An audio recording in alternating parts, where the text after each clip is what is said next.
Hello and welcome back to another episode of Talk About It, the official podcast series of Phenomenology Club. I am Buttress, your wise and benevolent host, here to indulge in the sounds of my own bullshit. What am I doing here? What am I ever doing except meandering, except putting bullshit out into the ether and hoping that something I say resonates with somebody, but even more importantly, maybe everything that I do is so self-indulgent, and what I really am hoping for is that something resonates back into myself. Where am I going? What am I doing? Who knows? Feeling a little melancholy on this beautiful spring day here in New Jersey. I don't know about you guys, but when spring hits, I oscillate between feelings of euphoria and feelings of melancholy. There's something about that dramatic shift in weather that ignites within me the sparks of emotions that really kind of resemble something that might be described as bipolar. But, that's kind of what characterizes spring as a season in general, right? Spring is my favorite season by far. Maybe for one because it's my birthday season. My birthday is this upcoming Sunday, the Ides of March. A lot of people say that they think their favorite season is influenced by whichever their birthday falls into. What do you guys think about this theory? I'm not sure if I subscribe to it or not. Can't say. But I am personally very intrigued by ideas about your birthday greatly influencing your general demeanor, personality. I mean, like I said, I was born on the Ides of March, and I don't know if this is a theory that I've just kind of constructed for myself. Well, I know it's a theory I've constructed for myself. I don't know how true it is, but I tend to believe that from an early age, your birthday is like the most important thing to you, I would say, as a young child. For many people, many of us anyway. And I think that we all tend to try to find something cool that happened on our birthday, maybe. Or maybe I just did because something cool did happen on my birthday. That thing being the murder of Julius Caesar by the senators, including his best friend Brutus. From an early age, I just really latched onto that historical event. And I personally think that because I latched so hard to that historical event, that this greatly influenced my own personality. I'm very dramatic. I have a flair for the drama. I just fucking love that drama. And I love grandiose narratives that have to deal with humanity in general. Love and betrayal. Revenge, war, greatness, innovation. These are all of the things that deeply, deeply resonate with me as an individual. Very dramatic, and very relevant to what I've been thinking about today on this melancholy, but also exciting and pleasantly euphoric spring day in New Jersey. Humanity. Where the fuck are we going? Where have we ever been going? Where have we ever been? I think a lot of us, myself included for a long time, though this is something I'm getting away from, have fallen into this sort of mode where we conceptualize both the history of human civilization and also where we're currently at as being on something that resembles some sort of a trajectory, a path to something, right? That's what's insinuated. A lot of us talk about history in the broadest sense as being a thing that has demonstrated some sort of advancement, right? We talk about ancient civilization and being back in the day and this or that as, something that is in our past and that we have since advanced from. And this is also how we characterize the process of human evolution, right? We talk about evolution and what is evolutionary as processes that are moving us forward into something. What do you guys think about this? How do you feel? What are your feelings? Because remember, this is Phenomenology Club, so we are not facts over feelings, bro. We are feelings influenced by facts influencing feelings, bro, up in here. What do you feel about this? Do you feel as if humanity is on a path to something? When you try and think about the history of human evolution, the history of human civilization, what do you feel?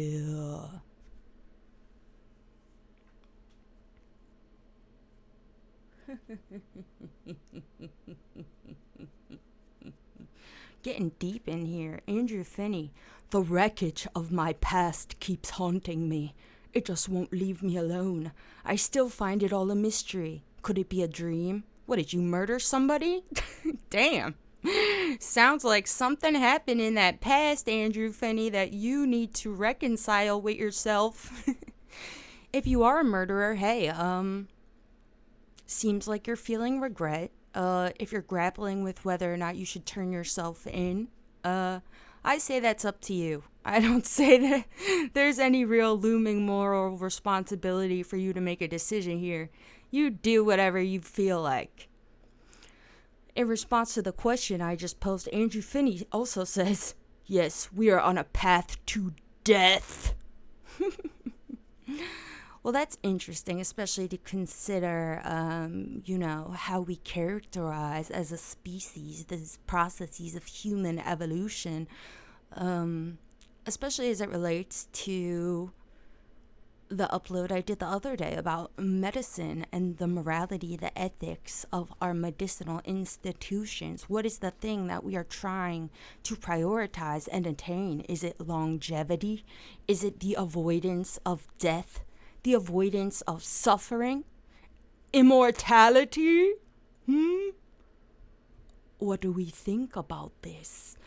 Casey Marshall says, I think humanity will ultimately destroy itself, not trying to be pessimistic. Why do you feel this way, Casey, that we will ultimately destroy ourselves? I'll tell you what I think.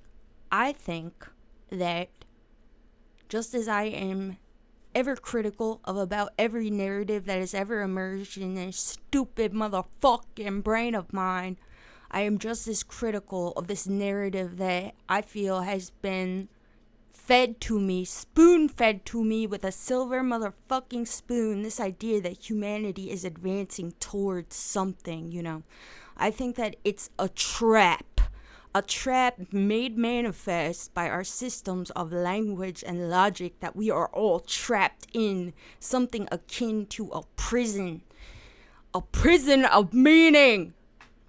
And I think that the more that I read philosophy in particular, the more that I feel more and more firm in my sentiment as it relates to this. I feel that the more I study philosophy in particular, the more I realize, wow, we really are not doing anything. We haven't been doing anything in the longest fucking time. It seems like the only thing we're really doing, the only institution anyway, that seems to demonstrate any sort of advancement towards something, I would say, is the institution of natural science, really. And technology and medicine. And even here, I think that's only true for one specific facet of what we are doing, It's only true for certain specific unique goals of these institutions. For example, what I was just speaking about, the prolonging of life, the avoidance of suffering. These are goals that I would say humanity has been on a path towards achieving, and we are achieving it in some demonstrable capacity. But even in these institutions of science and of medicine, I don't really feel as if we've been advancing towards anything. And what are the kinds of things that we also bring up, especially as they relate to our political discussions? By the way, I'm trying to stop saying so much. I have listened to the past few uploads and I say so much. And God damn it. You know what's really annoying about my speech patterns? They're so Can you shut that door, please? I'm trying to focus. Thanks, love you. You know what's really obnoxious about my own speech patterns? This probably relates to this whole discussion about advancing towards nothing and having no goal for anything. What's really obnoxious about my own personal speech patterns is that I spontaneously develop new ones for just some indeterminate amount of time. And then it's gone. And then a new one happens. So right now I'm trying to say less. But honestly, if I just didn't even think about it, I would probably naturally stop saying within the next few weeks, and then it's going to be something else, God damn it! Fuck! I'm so over myself. I don't know what it is. God damn it, annoying. Whatever. At least it's not the more commonly criticized ones like. I don't say like that much. Thankfully. But maybe I will in a month. If I don't stop saying, Anyway, let me keep reading. Let me read some of the chat. Get back on track. Sorry. Chris Marquez. We are on the path to being a virulent race that spreads to other planets, and it's practically impossible to extinguish from the universe. We are the aliens. Wow.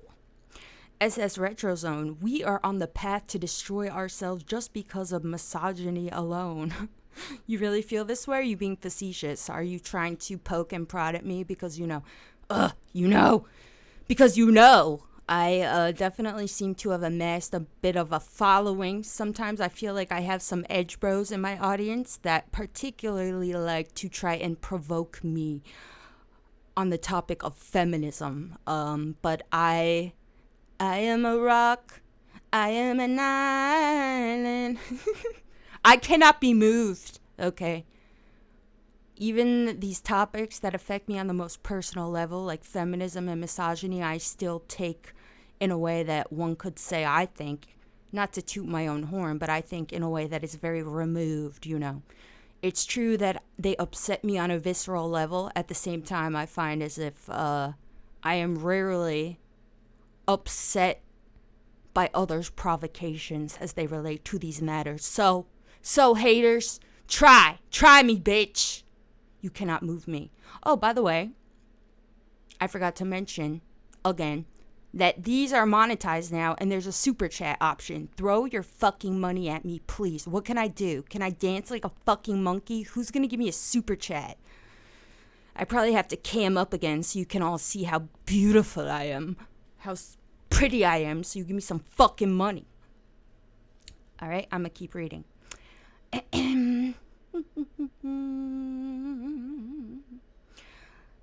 The purpose of evolution is for each generation to get better, quote unquote, at fitting their environment. But I think as humans, we change our environment to fit us. Not saying this is wrong, quote unquote, but it's interesting. Like, are humans actually physically evolving anymore? Or is it just our tech and society evolving? Well, that is really interesting, and something we touched on a little bit too in the the eugenics upload was the question of whether or not autism specifically was an evolutionary mutation. This is something that certain scientists put a lot of stock in investigating as a theory. But when you investigate the origins of autism, a lot of scientists actually believe that they can trace back the origin of autism as a genetic phenomena, which many believe that it is, to even, I think, as far back as ancient civilization now. So I think that that's something also to consider and very relevant to this discussion. The idea that even a thing like evolutionary mutation won't be immediately apparent to us in our reality, our immediate reality, because it's hard for us to get the full picture at any moment. I mean, how old exactly is the human species. It's hundreds of millions years old. Let me get an exact number. At least, of course, we cannot know for sure, but this is what science typically agrees on. How old we are you ready?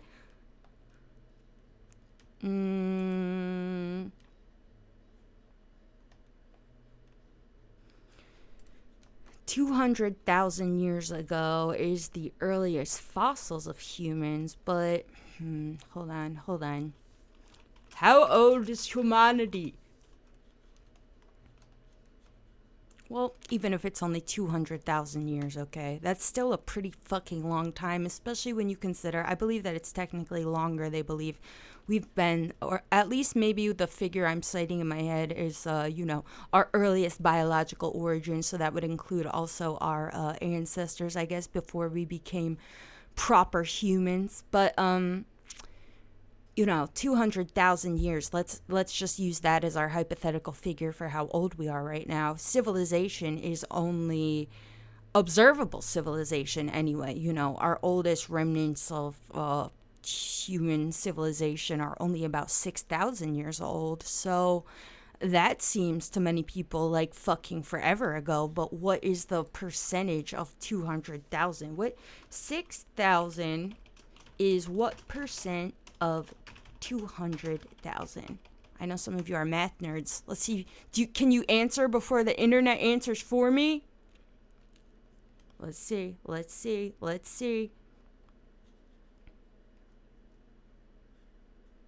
You motherfucker. 6,000 is what percent of 200,000? Percentage, bitch. If you don't fucking... I can't multitask right now. This is not... Okay, here we go. Ready? Let's see. You have about 30 more seconds to answer before the computer.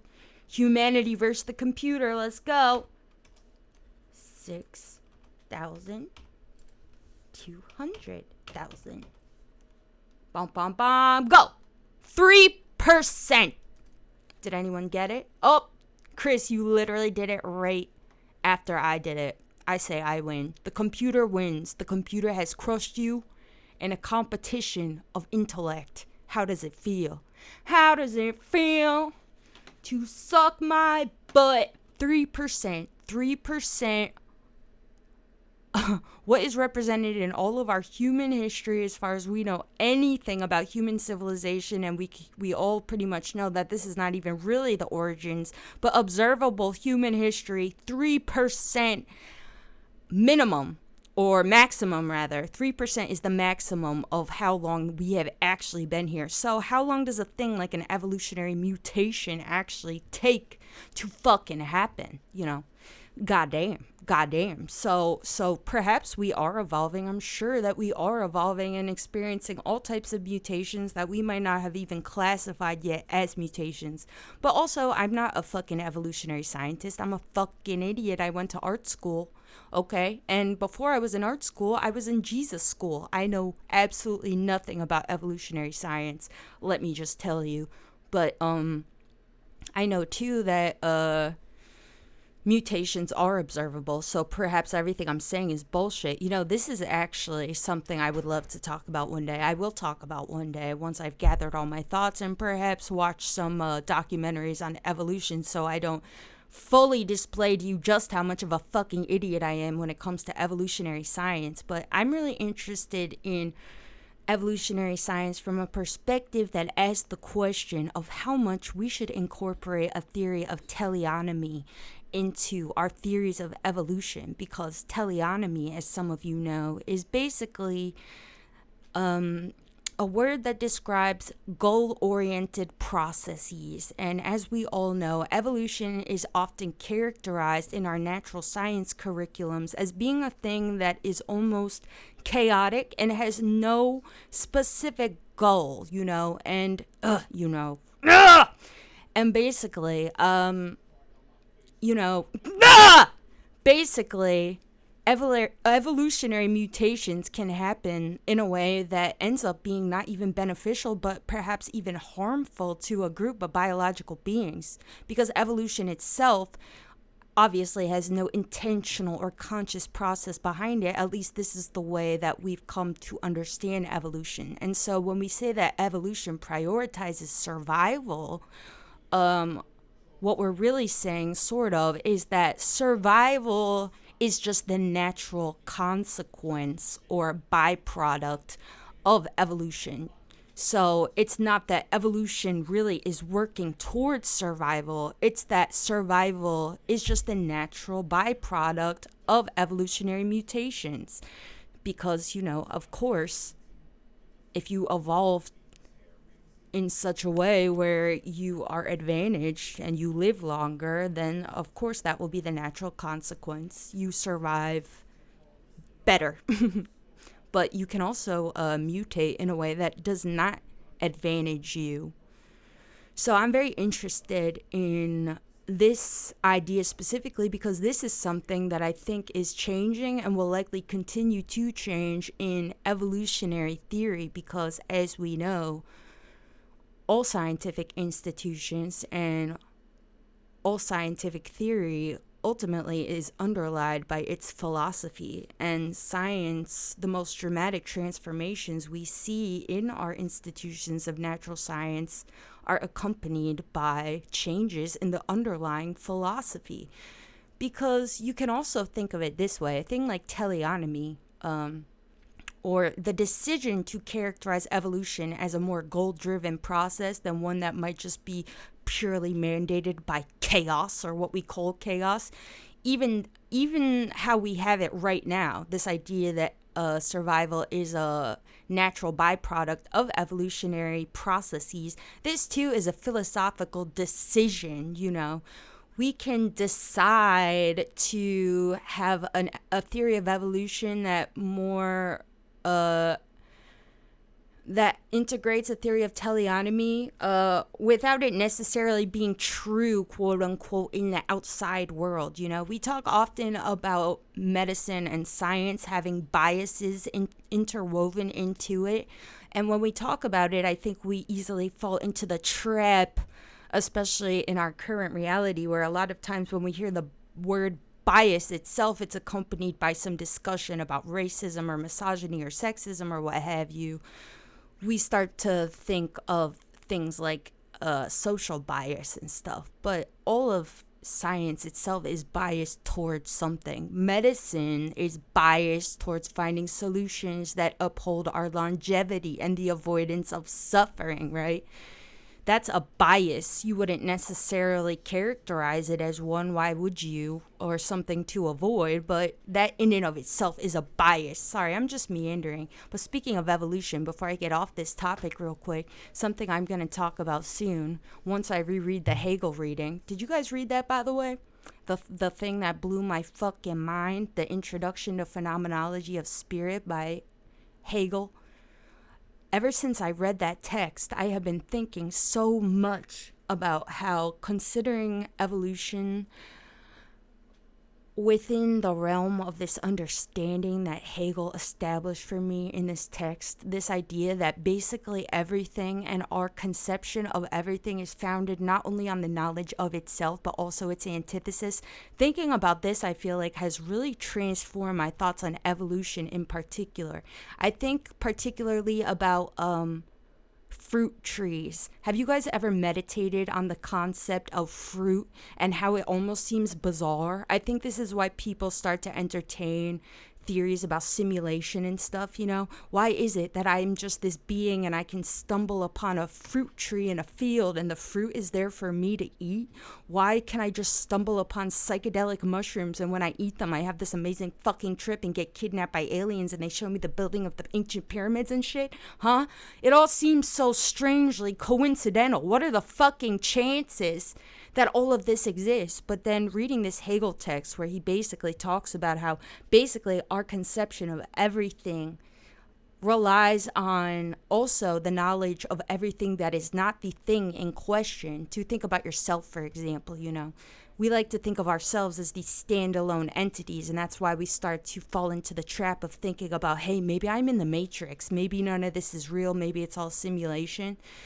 But when we do this, we sort of negate the fact that the only reason I even believe or feel as if I exist as some independent, autonomous being is only because I am surrounded by all of this other shit, you know? So really, my entire existence is predicated on everything that surrounds me. And in this way, we are mutually dependent on each other. There is not just me and then everything else. There is only me because there is an everything else. And because there is an everything else, there is a me. Look at that. And thinking about that as it relates to evolution and fruit and all this fucking bullshit. If it's true that we all started in some primordial some bullshit, it all actually begins to make a little bit more sense, you know. I find myself feeling less quizzical when I ponder something like the existence of a fruit tree, because if we all start from the same base elements, then it kind of seems to make more sense, you know. Of course the fruit tree exists for me to eat, because when it was me and the fruit tree together in this primordial plasma, you know, it was just this constant flux of things happening and interdependent processes happening simultaneously all the fucking time. I begin to think of it almost as like the inner workings of my body, you know. I don't sit and think to myself, isn't it so weird that my digestive system does that and my heart also does this?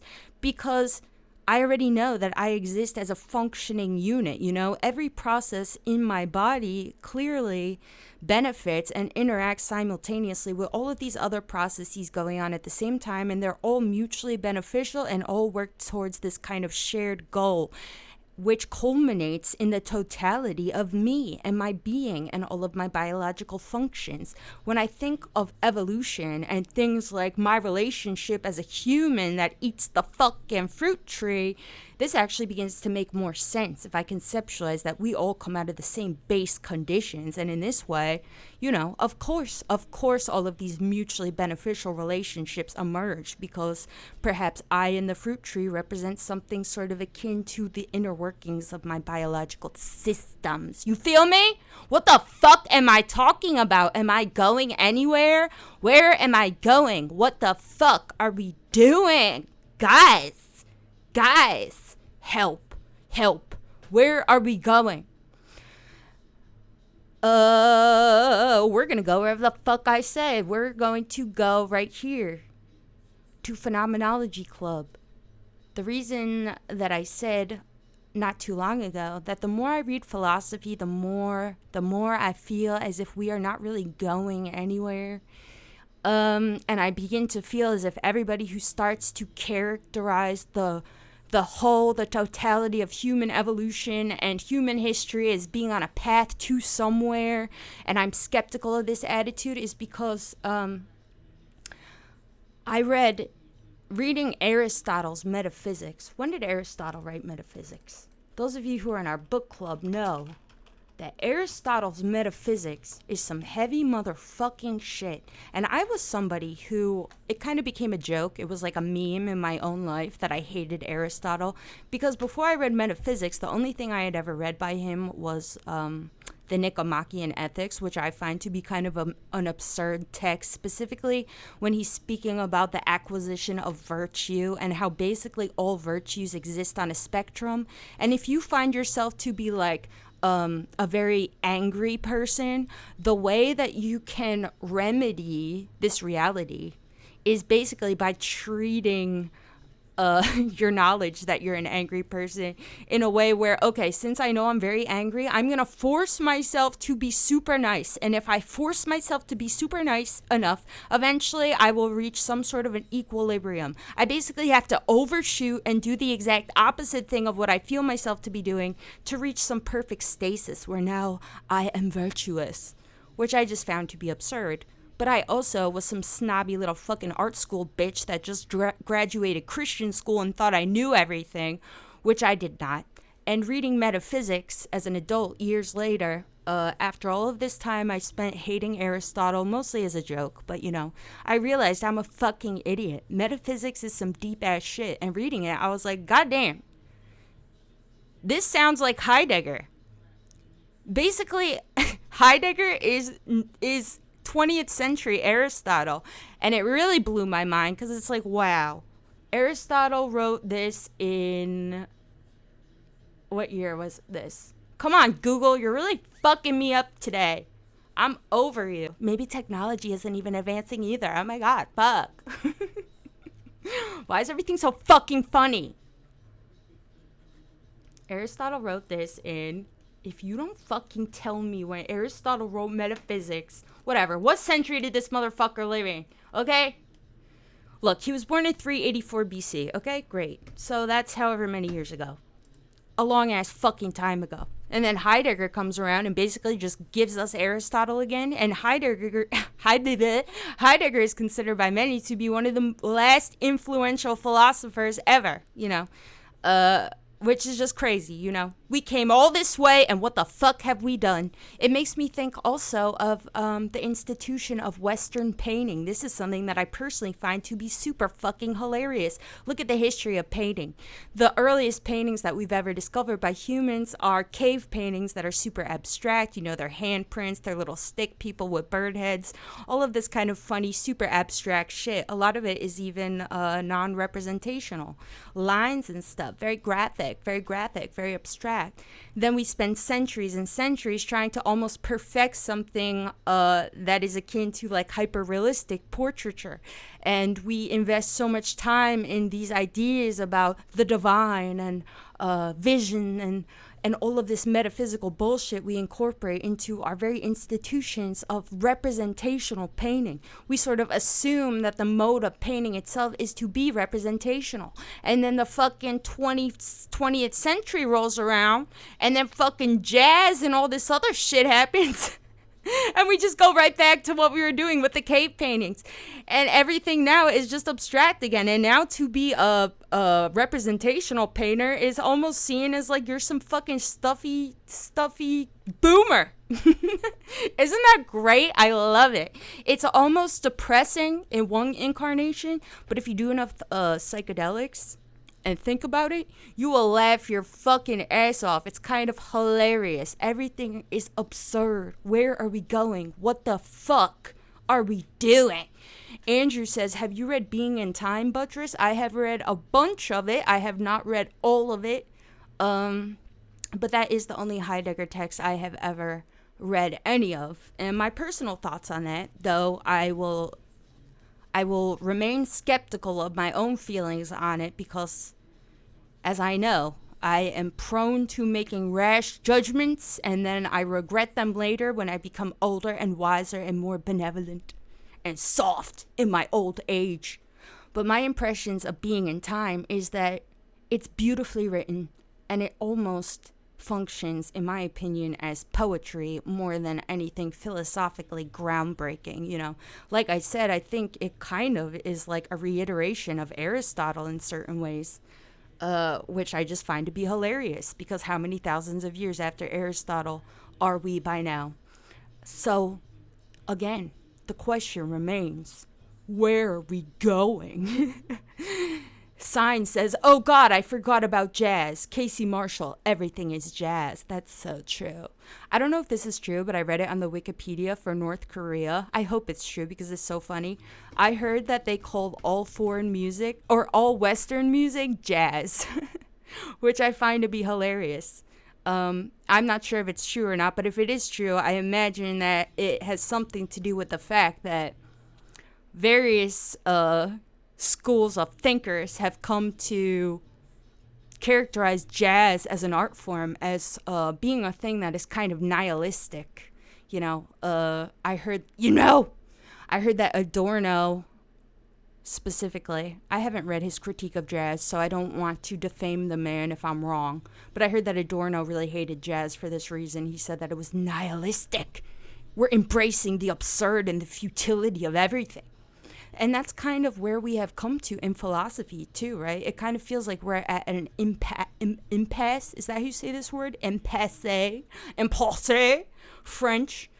Is this jazz? This is jazz. Tiny Toad. Tiny Toad is my favorite Phenomenology Club member. Sorry. Not to hate on any of the rest of you, but one night, the most memorable night in Phenomenology Club history, we have a book club series, as some of you know, and our Leibniz and Spinoza meeting inexplicably ended up going for 5 hours And this person, Tiny Toad, not to put you on blast, Tiny Toad, but Tiny Toad was there the whole time, literally said nothing. I don't think we'd ever even talked to you before.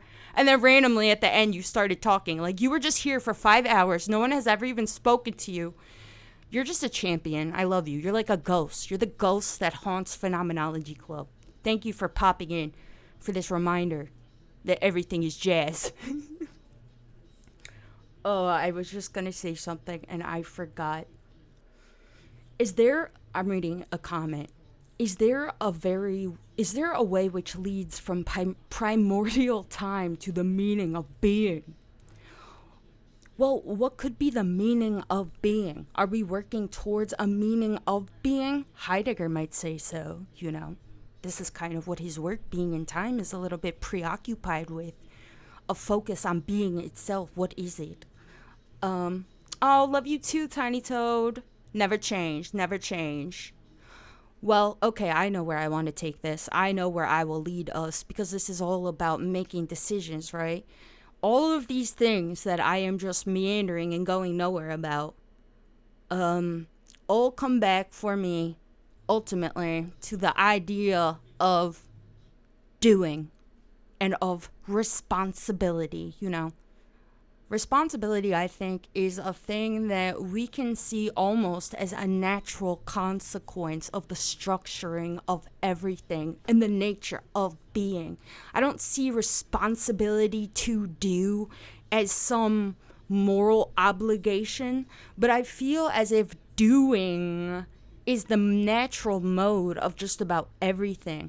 Kind of how we come to characterize evolution as a thing that naturally prioritizes survival, whether or not this process is intentional or conscious, which it very well could be, or it very well could not be. It doesn't really matter. Ultimately, what matters is the philosophy that we come up with to characterize this process itself.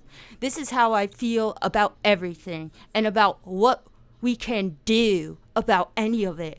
We can do something, because doing is what we naturally do. Can I get an amen? We all are always doing something. Even if I sit and try to do nothing, then I am doing the act of sitting and trying to do nothing. I cannot escape this mode of doing. So clearly, if humanity is doing anything, it is doing something. And that's really all we need to concern ourselves with. Can I get an amen? So basically, if I know that we cannot escape this mode of doing, no matter how much I sit around and think on the futility and the absurdness of everything and how everything really is jazz, then clearly, I think naturally, I will come to favor what I find to be the most effective ways of doing anything. And this, my brothers, my sisters, my human peers, is why ultimately I am a disciple of phenomenology. Because this is the very purpose of phenomenology.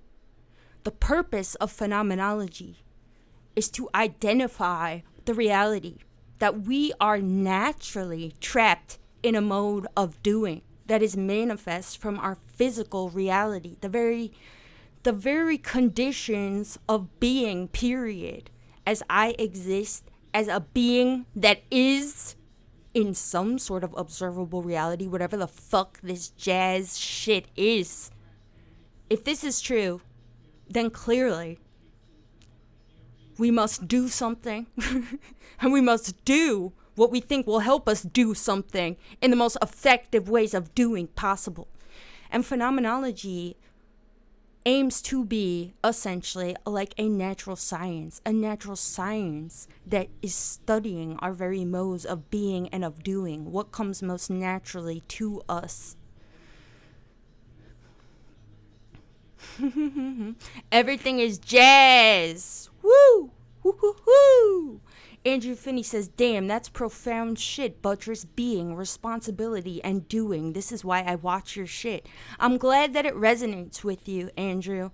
This is definitely how I feel about everything. And I love to hear from others that this empowers them, this message, because I think from a wider perspective or from a certain vantage point, a lot of people on paper consider my general worldview to be almost nihilistic or something, but what my worldview I think is ultimately really characterized by is a feeling of great empowerment personally, that as humans we are by nature beings that do things, and that is for myself the meaning of life.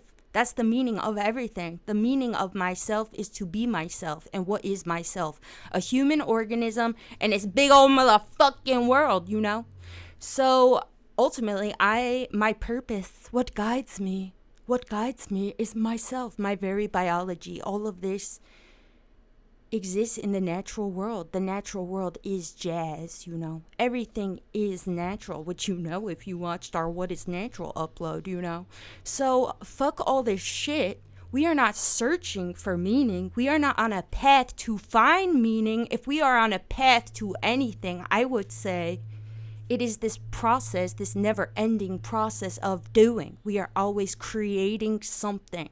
I would say that the mode of really anything that has any sort of limbs is one of creation, going beyond itself. And this, of course, is a poetic characterization of everything.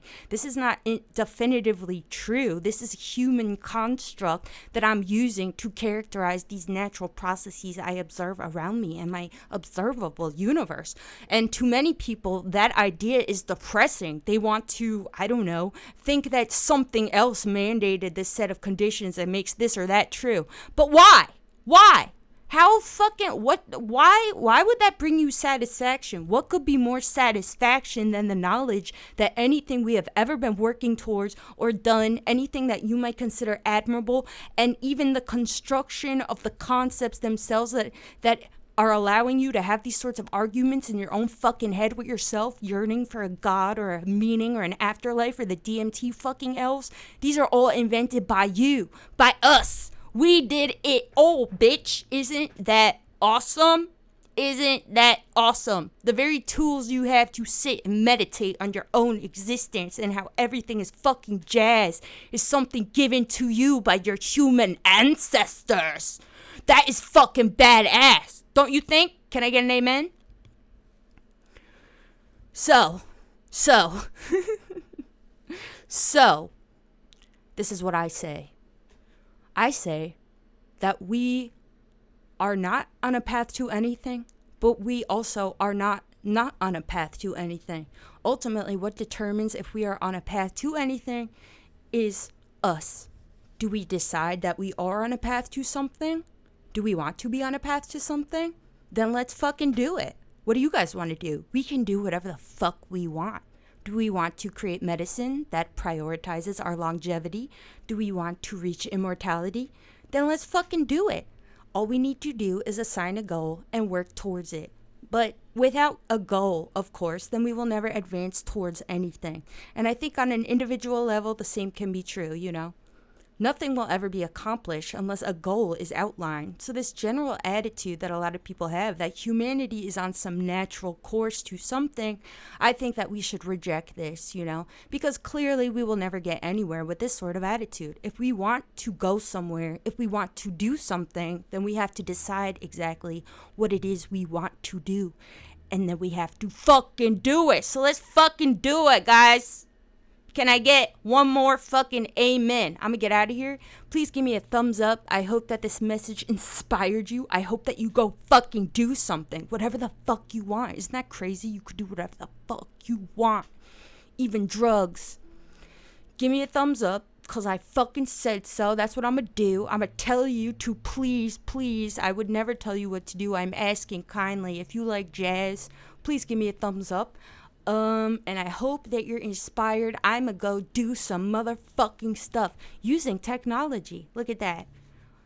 Love you all. You're all amazing, incredibly intelligent, wonderful beings by fact of your very existence. You could be the dumbest, most evil person in the eyes of all of us, myself included, and even you are fucking awesome. You have hands. Look at your hands. What the fuck is this shit?